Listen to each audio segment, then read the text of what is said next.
Hello, I'm Ashley Carpenter with Outlandish Remedies, and today I'm going to talk about sage. I am an herbalist and an aromatherapist, and Outlandish Remedies is a business that I created for holistic health.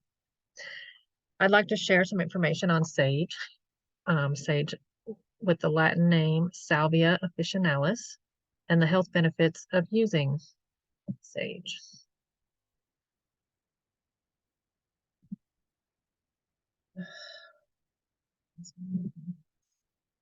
All right, sage, Salvia officinalis. The parts used on sage are the leaves. And here's a picture of what the sage looks like. It's a perennial herb and has a square stem that goes all the way down to the root.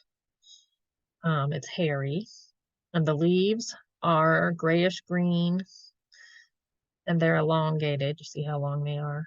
And they come to a point at the end and they look leathery.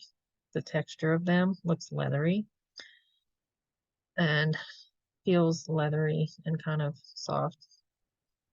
It has purplish blue flowers and whorls at the top of the stem when it's flowering. This picture is not one that is flowering. But do not confuse it for the sagebrush bushes that you find in Southern California, for instance, that you make sage sticks from. That is a completely different plant and it is not the same. The sage sticks are used to smudge and they're like ceremonial use, and you smudge your house and stuff and clears out bad energy. But don't confuse it, this sage, Salvia officinalis, for the Artemisia arbuscula variety of sagebrush that you find in the desert. This is completely different. The therapeutic actions of sage sage is an antibacterial and anti-inflammatory, antimicrobial, antioxidant, antispasmodic, antiviral. It's an astringent, a carminative, a diaphoretic, which we're going to talk about this one a little more, an emmenagogue, an expectorant, a febrifuge, a nervine, stimulant, tonic, and vulnerary herb. So while sage most herbs have a lot of different uses, and when combined with other herbs, it increases the effects of what you're trying to accomplish. The diaphoretic action of sage is it's a stimulating diaphoretic, which means it enters your bloodstream and it stimulates your sweat glands to cause you to sweat. And when you begin to sweat, that is how the body's thermoregulation system cools and lowers your fever. A lot of people think that fevers are something to freak out over. I don't necessarily view fevers, unless they're extremely high, as something to really, oh my gosh, stress over. I mean, it's concerned about, it's your body's natural defense system. It's what your body is supposed to do. So when you are having a fever, your body is doing the things that it's naturally supposed to do to fight off whatever you have going on, whether it's a virus or bacterial or anything like that. Of course, it does mean there is something going on and you should definitely find out what it is. But so the diaphoretic action of sage reduces fever and causes you to sweat.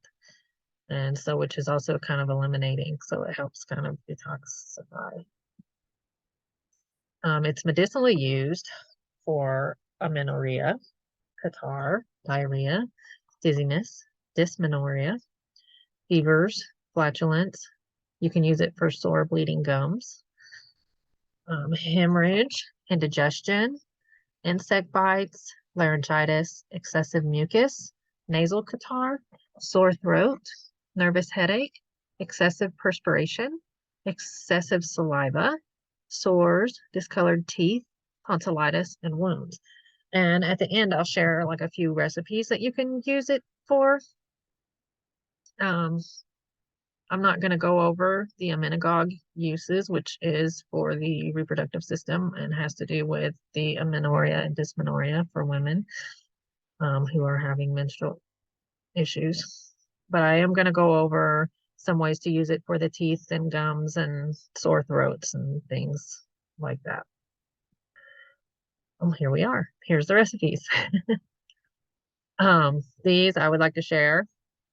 There's a sore throat and mouthwash gargle that you can use this to, both of these, there's two versions here of the mouthwash and sore throat gargle that you can use to swish around your mouth for sore bleeding gums, or you can gargle it if you have a sore throat.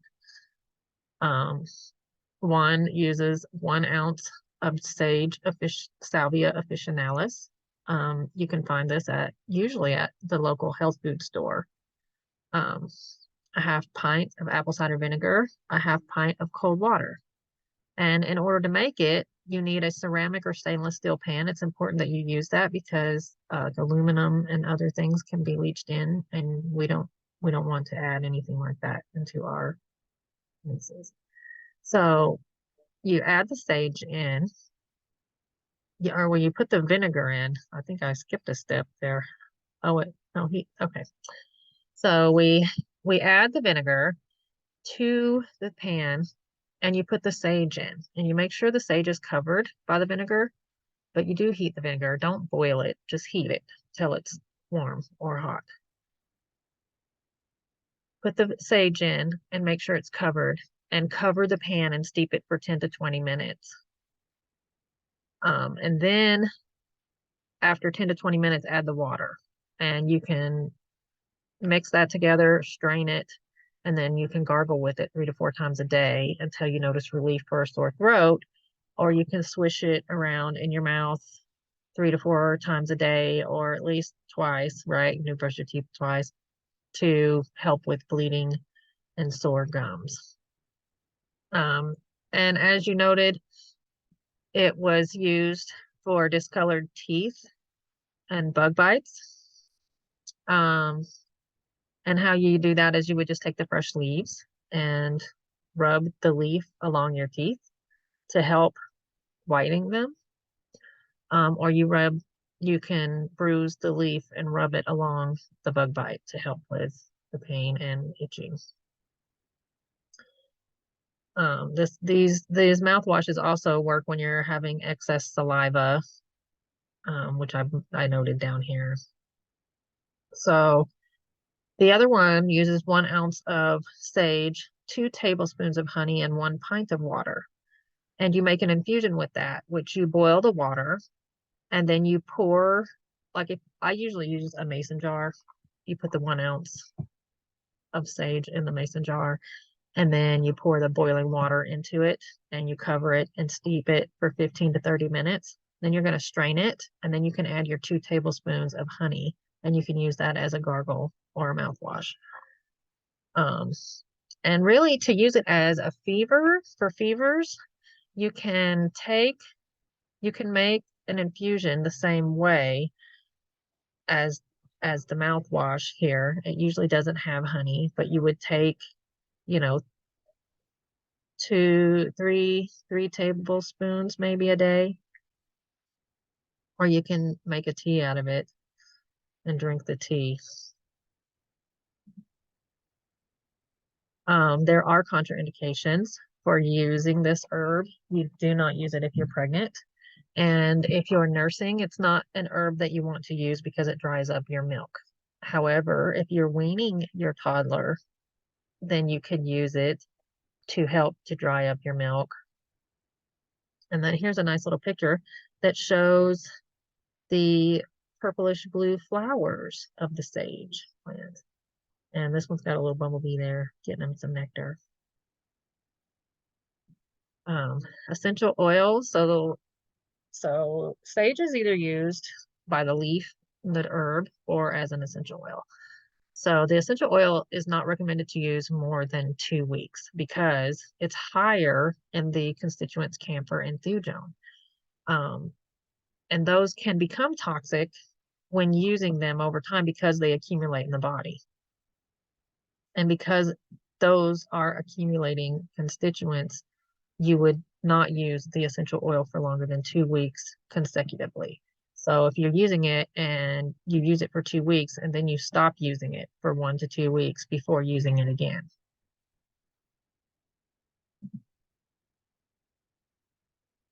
Some other cautions that I would advise is that if you're taking anticonvulsant drugs, sage essential oil can reduce the effectiveness of those types of drugs.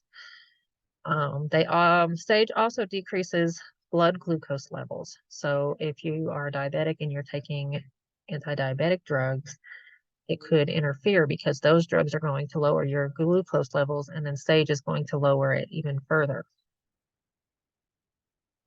Sage can cause prolonged lowering of blood pressure. So you take caution if you're taking blood pressure medications or if you're using other herbs that also lower blood pressure. You have to be careful with that as well. And something I really always stress is that if you're going to use an herb medicinally, then you should really seek out an herbalist to talk to. If you're using essential oils, seek out an aromatherapist. They are highly educated in understanding how the herb works and how it interferes with whatever you've got going on. And never use an herb medicinally without talking to your doctor about it and letting them know that you're using it. Because herbs can interfere with prescription medications that you may be taking that were prescribed to you from your doctor.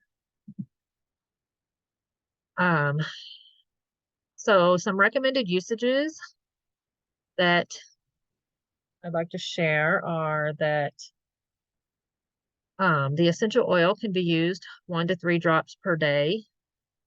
That's per day. So that means don't use more than 3 drops in a day. Whether you're inhaling it or whether you're taking it. I don't advise people to take essential oils internally. Some do, and there are some oils that you can, but some you have to be very careful when you're taking them internally. I prefer to use them externally. The others are 1/4 to a 1/2 teaspoon of fluid extract 3 to 4 times a day. So if you're treating something and you're going to take the fluid extract 3 to 4 times a day, 1/4 to a 1/2 teaspoon of fluid extract. Always start with the lower amount. You always start with the lower amount and see how that affects. For the infusion, and I put a cup of tea here, even, but similar. Up to 1/2 ounce for an infusion. That's 3 to 4 times per day. You would take about up to a 1/2 ounce.